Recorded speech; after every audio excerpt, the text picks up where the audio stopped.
Gloire à Dieu. Allez mes frères et sœurs, je vous invite à faire une lecture, la lecture du psaume 13. Et on s'arrêtera sur ce psaume ce matin.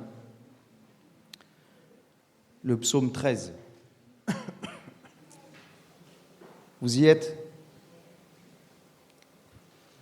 Au chef des chantres, psaume de David. Jusqu'à quand, Éternel, m'oublieras-tu sans cesse? Jusqu'à quand me cacheras-tu ta face? Jusqu'à quand aurai-je des soucis dans mon âme et chaque jour des chagrins dans mon cœur? Jusqu'à quand mon ennemi s'élèvera-t-il contre moi? Regarde, réponds-moi, Éternel mon Dieu. Donne à mes yeux la clarté, afin que je ne m'endorme pas du sommeil de la mort, afin que mon ennemi ne dise pas « je l'ai vaincu » et que mes adversaires ne se réjouissent pas si je chancelle. Moi, j'ai confiance en ta bonté, j'ai de l'allégresse dans le cœur à cause de ton salut. Je chante à l'Éternel, car il m'a fait du bien. Amen. Alors ce psaume 13, il commence par une lamentation. Jusqu'à quand, Éternel? Mais il se termine par une louange. Moi, je chante à l'Éternel, car il m'a fait du bien. Et ici, le roi David, passe par un moment difficile. Et des moments difficiles, le roi, il en a eu beaucoup dans sa vie. Quand on regarde la biographie de David, on voit qu'il a eu des moments douloureux. Ici, dans ce psaume, on voit un homme qui est brisé. On voit un homme qui souffre.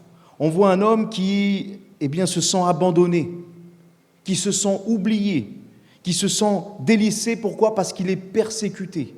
Et il a l'impression que Dieu l'a oublié. Et c'est la sensation que peut vivre chacun d'entre nous. Le chrétien, c'est un homme, c'est une femme, comme les autres. Et il y a des moments, tout va bien, et il y a des moments, c'est difficile. Mais ce psaume, justement, il nous aide à surmonter ces moments, ces épisodes tragiques, ces persécutions, ces détresses. Ce qui est beau avec la Bible, c'est que c'est la parole de Dieu. Elle est inspirée de Dieu lui-même. Mais Dieu s'est servi d'hommes, de femmes, parce que en réalité, la parole de Dieu, elle est humaine aussi, dans le sens que on redécouvre des hommes, des femmes de la même nature que nous, et nous trouvons des réponses pour notre âme. Si le roi David est passé par là, alors nous y passerons.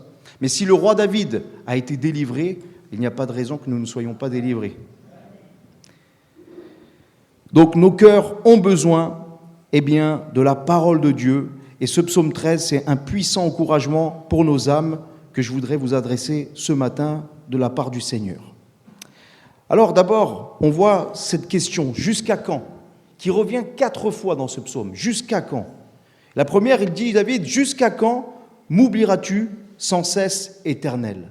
Il a ce sentiment d'être oublié. Il prie, mais apparemment pas de réponse. Il prie, mais il n'est pas exaucé.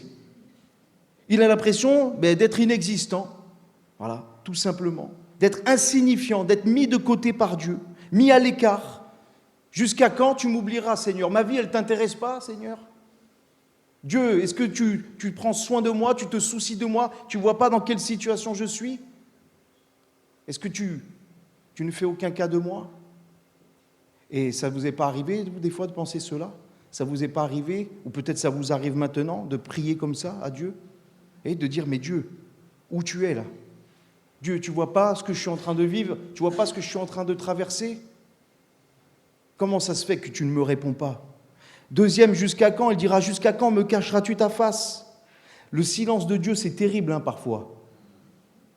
Parce qu'un homme, une femme qui a goûté à la présence de Dieu, je dis bien un enfant de Dieu qui a goûté une fois dans sa vie, ou ne serait-ce qu'une fois, à la présence de Dieu, à une réponse de Dieu, lorsqu'il y a le silence, c'est terrible. Vous savez, des fois que dans les couples, des fois on se fait la tête, on se chamaille et on boude, chacun de son coin.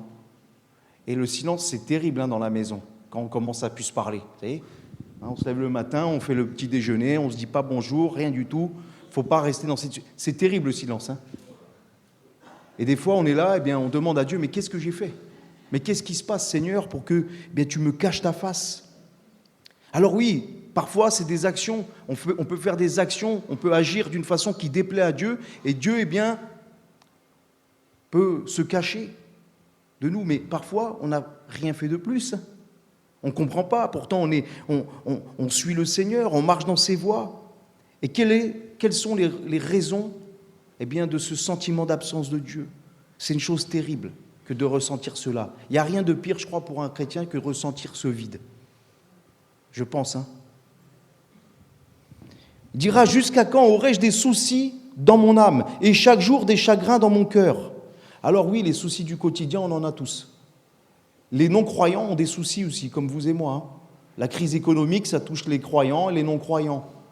Le chômage, ça touche les croyants et les non-croyants.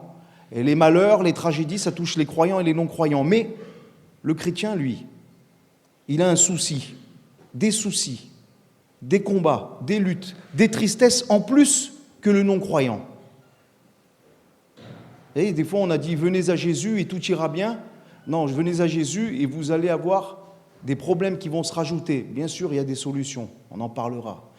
Quand je dis des problèmes, c'est tout simplement que la souffrance que le chrétien a en plus que les non-croyants, que les païens, c'est de voir par exemple des bien-aimés qui se perdent.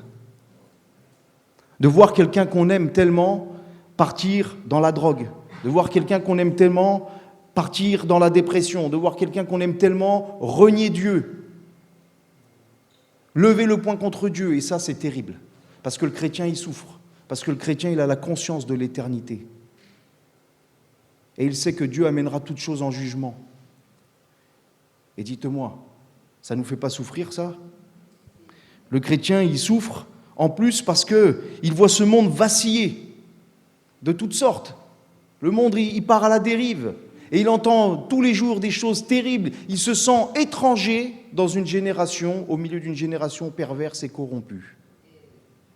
Et parfois on se dit, c'est pas normal, je me sens pas bien au milieu de ce monde. Je me sens pas bien au milieu de tout cela, mais c'est normal. Le chrétien, il n'est plus dans son élément ici. Le chrétien n'appartient plus à ce monde. Le chrétien, il appartient à Dieu. Et donc il est étranger de ce monde. Il est différent de la mentalité de ce monde. Puis le chrétien, il peut être attristé aussi par ses propres manquements, parce qu'il a le désir de faire la volonté de Dieu. Et des fois, il trébuche et il est conscient de son péché, convaincu de péché. Il sait que Dieu le pardonne, mais tout de même, il est là, il est attristé par ses propres comportements parfois, par sa propre bêtise parfois, par son propre manque de compassion, d'amour. Et tout ceci, ce sont des douleurs, des combats que seul le chrétien vit. Il dira « Jusqu'à quand mon ennemi s'élèvera-t-il contre moi ?» David, il en avait plein des ennemis. Il avait des ennemis à l'extérieur, il avait les Philistins et puis tous les autres. Puis il y avait les ennemis de l'intérieur. Le roi Saül et tellement d'autres qui ont comploté. Et vous savez, les chrétiens, ils ont 3 ennemis. Vous avez 3 ennemis. Nous avons 3 ennemis, mes frères et sœurs. Le premier, c'est Satan, le monde, et il y a aussi notre chair. On a des combats intérieurs, extérieurs.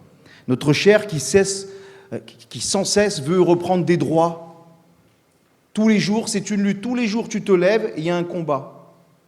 Ça aussi, quand on se convertit, au début, on pense, mais c'est pas normal que j'ai des pensées comme ça, c'est pas normal que je dois combattre, c'est pas normal que je dois me repentir. Si, c'est normal. Parce que c'est chaque jour qu'il faut mettre à mort les œuvres de la chair. Le combat spirituel entre la chair et l'esprit, dont nous parlent les épîtres. La chair, c'est un ennemi.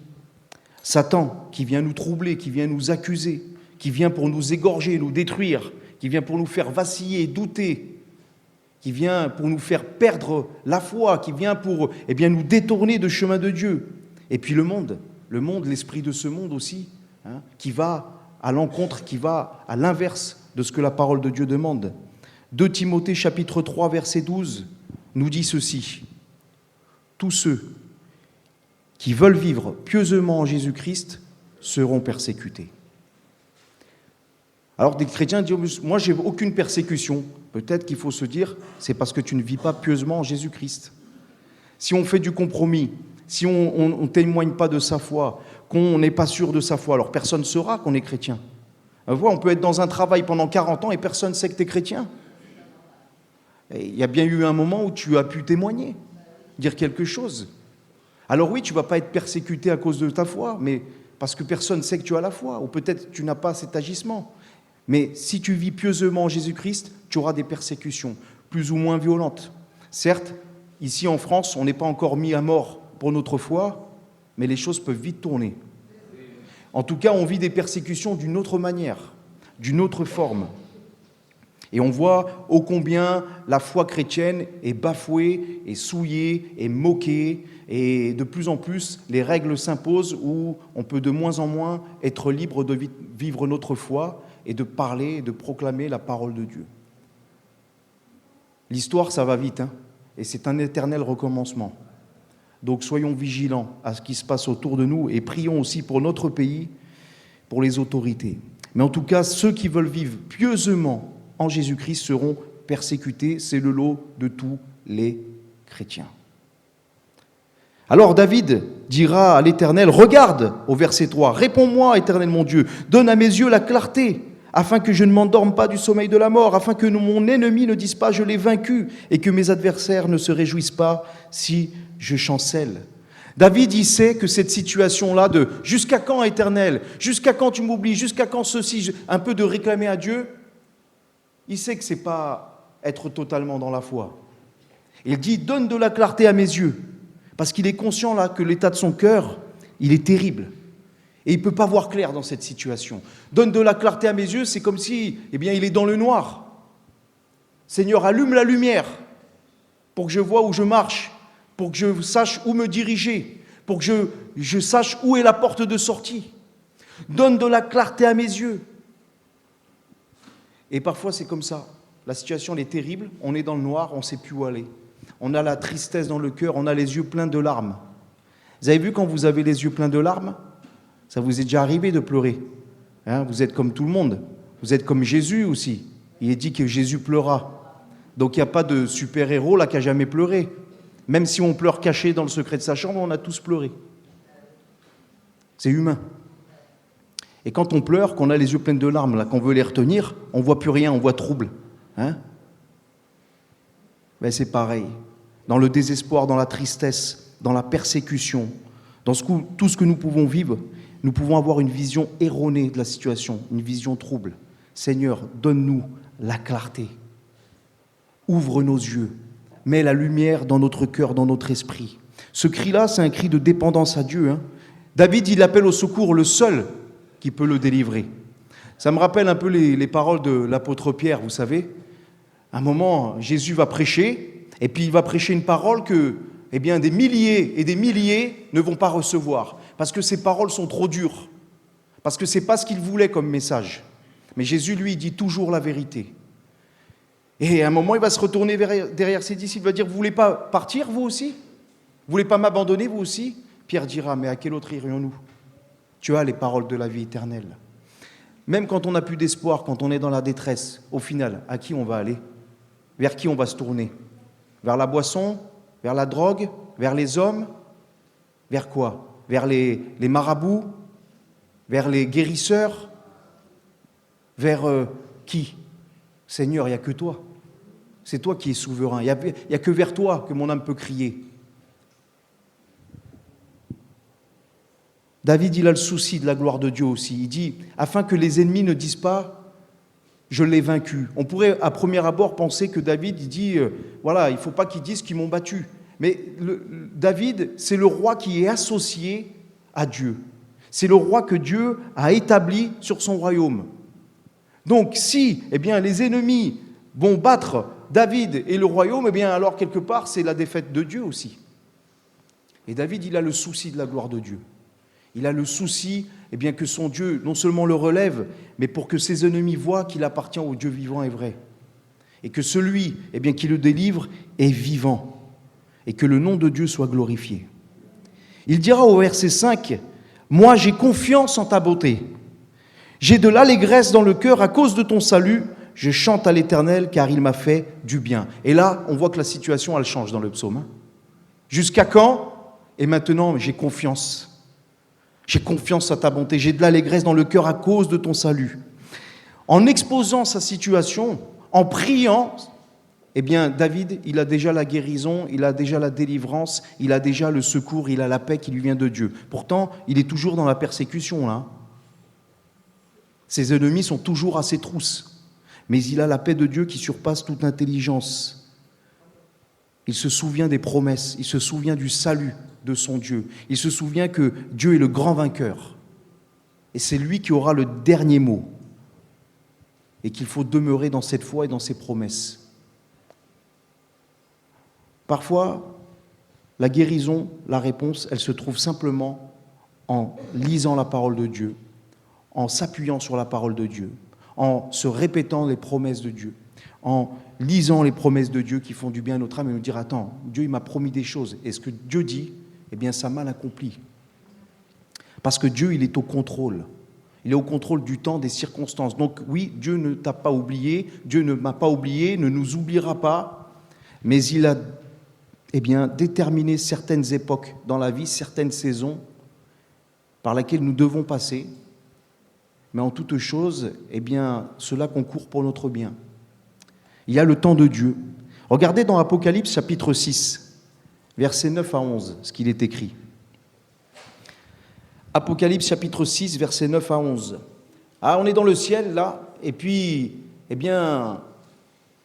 on va ouvrir le 5e sceau, et Jean va voir sous l'autel les âmes de ceux qui avaient été immolés à cause de la parole de Dieu. Donc ceux qui ont été, tués à cause du témoignage de la parole de Christ, et à cause du témoignage qu'ils ont rendu, un peu comme nos frères et sœurs que nous avons vus tout à l'heure. Vous avez vu, il y a des pasteurs qui ont été battus, des chrétiens qui ont été violentés. Certains se sont sortis, mais d'autres sont morts. Voilà. Et c'est arrivé aussi à une certaine époque dans notre pays de France et dans d'autres pays. Alors ils sont là et ils crient d'une voix forte en disant « Jusqu'à quand ?» Tiens, il y a cette question à Dieu. « Jusqu'à quand, Maître saint et véritable, tardes-tu à juger et à tirer vengeance de notre sang sur les habitants de la terre ?» Une robe blanche fut donnée à chacun d'eux et il leur fut dit de se tenir en repos quelque temps encore, jusqu'à ce que fût complet le nombre de leurs compagnons de service et leurs frères qui devaient être mis à mort comme eux. Jusqu'à quand ? La réponse est venue. Tenez-vous en repos encore quelque temps, jusqu'à ce que fût complet le nombre des frères. Il y a un temps où Dieu va accorder la délivrance, c'est sûr et certain. Ça, c'est une certitude qu'a l'enfant de Dieu. Et si c'est pas, ici-bas, c'est dans l'éternité, on le dit aussi. Parce qu'on pourrait dire, mais alors attends, pourquoi certains ont été délivrés de la persécution et d'autres non ? Pourquoi est-ce que Étienne a été lapidé ? Pourquoi est-ce que Jacques, l'apôtre Jacques, a été aussi tué ? Et pourquoi est-ce que Pierre, lui, a été libéré, par exemple ? C'est la souveraineté de Dieu. Mais en toute chose, à la fin, au final, Dieu accorde la victoire. Mais il y a un temps, il y a le temps de Dieu. Et dans une attente douloureuse, dans une persécution difficile, dans un moment tragique, sache que quoi qu'il en soit, Dieu ne t'oublie pas, Dieu ne les oublie pas, et nous ne les oublions pas non plus, mais Dieu accordera, en son temps, la délivrance selon son décret à lui. C'est les promesses de Dieu qui ouvrent les yeux de notre cœur, qui nous donnent de la clarté. La parole nous dit, psaume 119, verset 105, « Ta parole est une lampe à mes pieds, une lumière sur mon sentier. » Quand tu vois plus clair, quand tout est trouble, n'hésite pas à ouvrir la parole de Dieu. Laisse tomber un peu le téléphone, laisse tomber un peu Internet, laisse tomber un peu la télévision, laisse tomber un tel ou l'autre. Prends la parole et attends que Dieu te donne une réponse au travers d'elle. Le psaume 27, verset 1 nous dit « L'Éternel est ma lumière et mon salut. De qui aurais-je crainte ? L'Éternel est la source de ma vie. De qui aurais-je peur ? » Quand tu es dans la crainte, quand tu es dans la peur, souviens-toi que c'est l'Éternel, ton salut. Un frère disait, ancien, il disait, ce qui est formidable avec Dieu, c'est que nous sommes condamnés à vaincre, pourvu que nous demeurions dans la foi. Nous sommes condamnés à vaincre. Belle condamnation, vous me direz. Paul dira, si Dieu est pour nous, amen, vous connaissez ? Vous voyez, c'est bon d'apprendre la parole de Dieu aussi. Parce que le Saint-Esprit, il prend ses paroles dans les moments douloureux et te les rappelle. Il y a un homme, un frère qui s'appelle frère Youn. Il ne pouvait pas, c'était en Chine, il ne pouvait pas garder une Bible avec lui. Alors qu'est-ce qu'il a fait? Il a décidé d'apprendre l'évangile de Matthieu par cœur. Beau bagage, hein? Parce que ça, personne ne pouvait lui retirer. En prison, n'importe où enfermé, il pouvait lui mettre un sparadrap sur la bouche, des chaînes aux pieds, des chaînes aux mains, mais qui pouvait l'empêcher de se rappeler des promesses de Dieu? Qui pouvait l'empêcher de prier? Personne. David ici, il a de la confiance dans la détresse. Il dit, j'ai de l'allégresse dans le cœur à cause de ton salut, parce que je vois en fait que la délivrance arrive. Je vois de toute façon que mon Dieu est victorieux et que je suis sauvé. Et c'est bien là la plus grande promesse. Je le dis souvent, tu veux voir des miracles, des prodiges? Nous croyons aux miracles et aux prodiges pour confirmer la parole de Dieu. Mais tu as déjà vécu le plus grand miracle de ta vie. Tu n'en vivras pas un plus grand. C'est la nouvelle naissance. Quiconque est né de nouveau ne verra jamais de miracle plus grand. Tu peux voir un mort ressuscité, c'est grand. Mais une âme passée de la mort à la vie, c'est le plus glorieux. Eh oui. Amen. Vous voyez, même les petits, il dit Amen. Regardez ce que nous dit Paul dans la deuxième épître aux Corinthiens, chapitre 4, versets 6 à 9. 2 Corinthiens chapitre 4, versets 6 à 9. « Car Dieu qui a dit « La lumière brillera du sein des ténèbres » a fait briller la lumière dans nos cœurs pour faire resplendir la connaissance de la gloire de Dieu sur la face de Christ. Dans les ténèbres les plus profonds de notre cœur, eh bien, Dieu a révélé son Fils. Nous portons ce trésor dans des vases de terre, des vases fragiles, des vases d'argile, comme dit ce chant, afin que cette grande puissance soit attribuée à Dieu et non pas à nous. » Parce que, vous voyez, au travers de persécutions, comme nous pouvons le voir ici, ou même pour chacun de nous, alors que nous sommes fragiles, alors que nous sommes voués pour le monde à l'échec, Dieu se glorifie, parce qu'il donne la victoire, parce que Dieu va multiplier. Vous avez vu ce qu'il a dit, le frère Sam Maloney? Il a dit qu'ils ont brûlé les églises. Il a dit qu'il y en a qui ont été battus, et pourtant ils n'ont jamais eu autant de baptêmes cette année. Vous voyez comment Dieu se glorifie? Si nous, on regarde d'une vue humaine, on va dire comment Dieu, jusqu'à quand tu les oublieras, Seigneur? Mais Dieu ne les a pas oubliés, il est en train de les multiplier.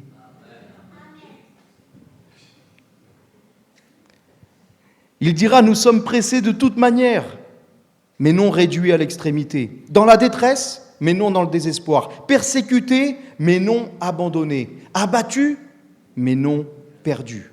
Et elle dira aux Romains 8, 18, j'estime que les souffrances du temps présent ne sauraient être comparées à la gloire à venir qui sera révélée pour nous. Les souffrances du temps présent, dira Paul, et quand on voit le CV de l'apôtre Paul, on peut se dire si Paul a pu dire ça parce qu'il a été fortifié à Dieu, eh bien cela est valable et possible pour chacun de nous.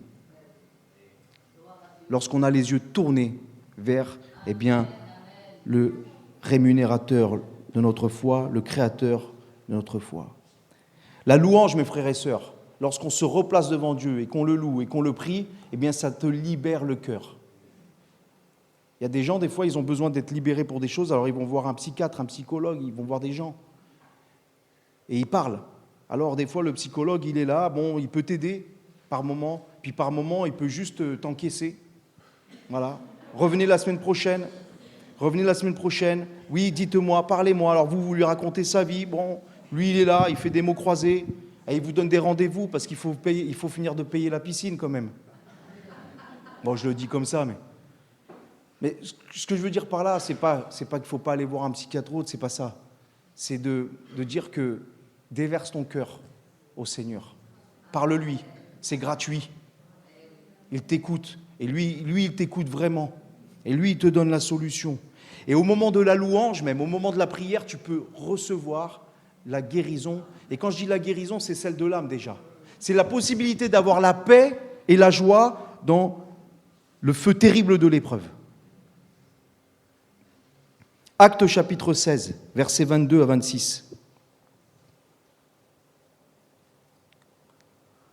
La foule se leva aussi contre eux et les prêteurs, ayant fait arracher leurs vêtements, ordonnèrent qu'on les batte de verges.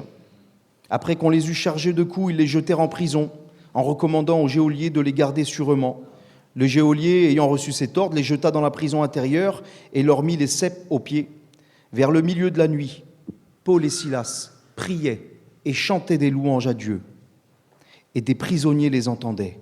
Tout à coup, il se fit un grand tremblement de terre, en sorte que les fondements de la prison furent ébranlés. Au même instant, toutes les portes s'ouvrirent et les liens de tous les prisonniers furent rompus. Quel passage merveilleux. Deux disciples du Seigneur Jésus-Christ, persécutés, enfermés à cause de leur foi, à cause de leur témoignage, à cause de la prédication de la parole, eh bien eux, vous croyez qu'ils sont dans la prison, dire « Seigneur, tu as vu quand même, Seigneur, je ne comprends pas, Seigneur, tu m'as... » Non, on va louer le Seigneur, on va adorer Dieu, on va le prier, on va chanter des cantiques. Et à ce moment-là, les portes s'ouvrent, les liens tombent.